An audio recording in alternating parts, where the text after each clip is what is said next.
Oke cuy, bertemu dengan saya Faisal Arbait. Jadi pada video kali ini saya akan membahas alur cerita dari film ATM.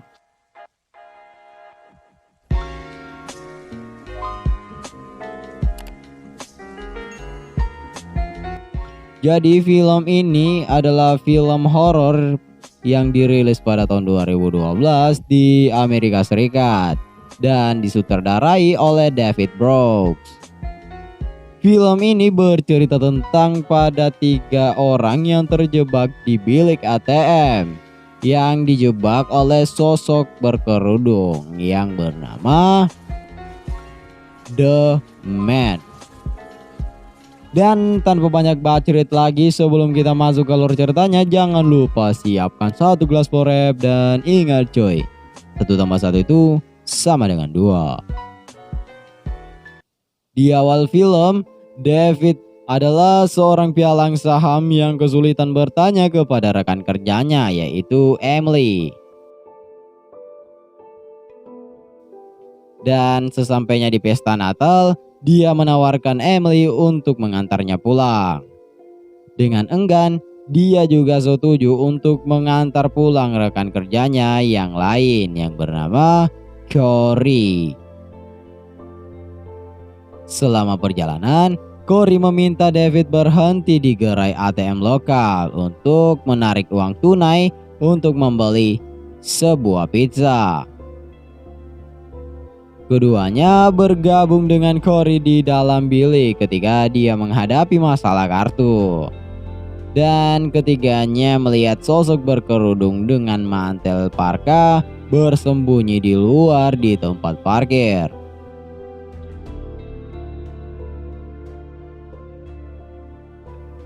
David dan Emily mencurigai sosok itu sebagai perampok dan ternyata dia tidak bisa memasuki bilik tanpa kartu ATM.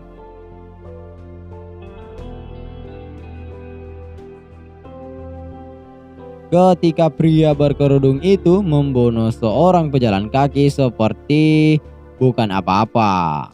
Dan di sini kita bisa lihat coy bahwa anjingnya sangat berisik. Akhirnya si The Man ini membunuh pejalan kaki tersebut.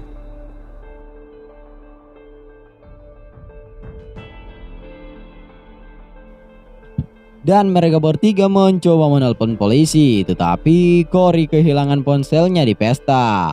Dan baterai ponsel David juga lowbat cuy. Dan ponsel Emily pun ada di tasnya di dalam mobil. Pria berkerudung itu mematikan pemanas bilik.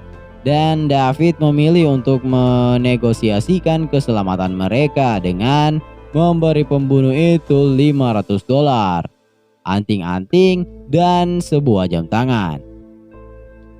Dia menggunakan cara ini untuk melarikan diri ke mobilnya, di mana dia mengetahui bahwa kabel pengapian kendaraannya telah diputus oleh si The Man. Dan mobil tidak dapat menyala begitu saja.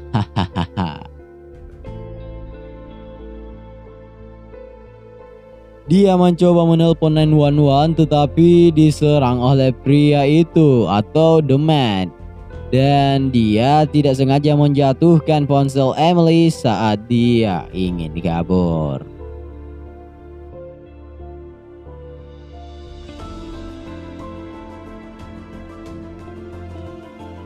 Emily menggunakan lipstiknya untuk menulis help atau bantuan di jendela bilik untuk menarik perhatian.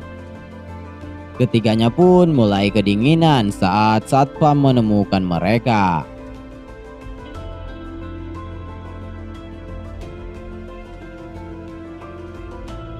Ketika penjaga mencoba memanggil polisi, pria berkerudung itu lalu memukuli si penjaga itu sampai mati menggunakan besi ban dari bagasi mobil si David. Dan membuat mereka terkejut.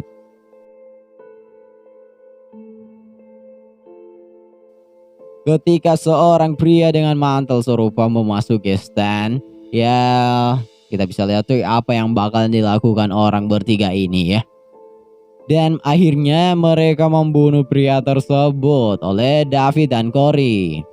Tetapi dinyatakan sebagai petugas kebersihan yang tidak bersalah karena jaketnya mirip dengan si psikopat itu cuy.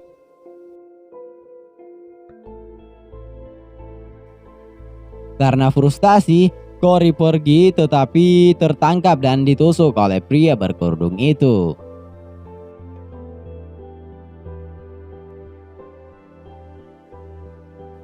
Setelah beberapa jam, David dan Emily menyadari Corey masih hidup.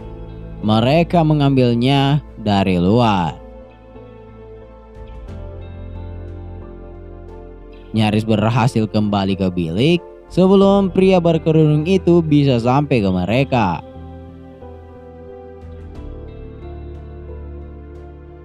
Pria itu memblokir pintu bilik dengan mobil David dan mencoba membekukannya sampai mati dengan mengisi bilik dengan air. Anjay, di sini cuy, adegannya itu nggak jelas banget gitu cuy ya. Karena di sini sebenarnya ketika airnya tuh diisi kok kan masih bisa pintunya kebuka dikit gitu cuy. Sudahlah, nggak penting cuy dibahas itu.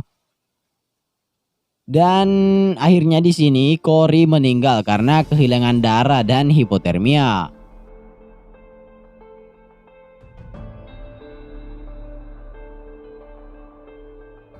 David mengangkat Emily di pundaknya untuk memicu alarm sistem Splinter kebakaran, tetapi dia terpeleset. Akhirnya si Emily ini ya oke lah. Dan menyebabkan Emily jatuh dan mematahkan lehernya secara fatal. Dan pria berkerudung itu membanting mobil David ke dalam bilik. Dan akhirnya pun David marah cuy. David mengimprovisasi atau membuat koktail molotov dari minuman si Corey.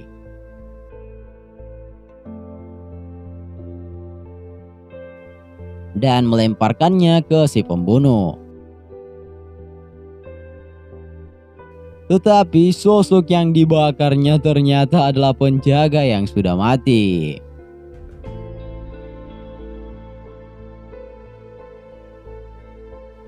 Polisi akhirnya datang tetapi menangkap David ketika pria berkerudung itu bersembunyi di tengah kerumunan. Anjay, ini sangat-sangat pintar.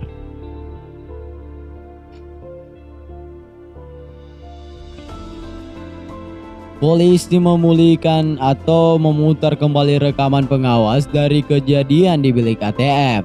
Tetapi dijelaskan bahwa si pembunuh telah merencanakan tindakannya agar tidak muncul dalam rekaman.